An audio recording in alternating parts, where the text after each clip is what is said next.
Sulu.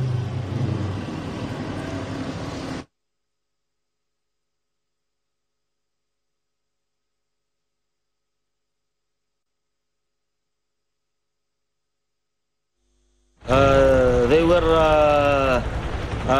in front of my gate, and my men let them come inside.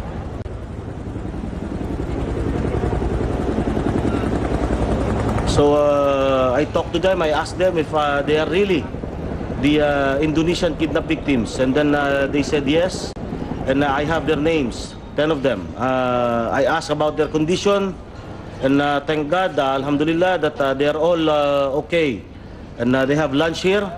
I called up the Western Mindanao Command under the leadership of General De La Cruz, and the good general advised me to contact the task force Sulu commander, General De La Vega.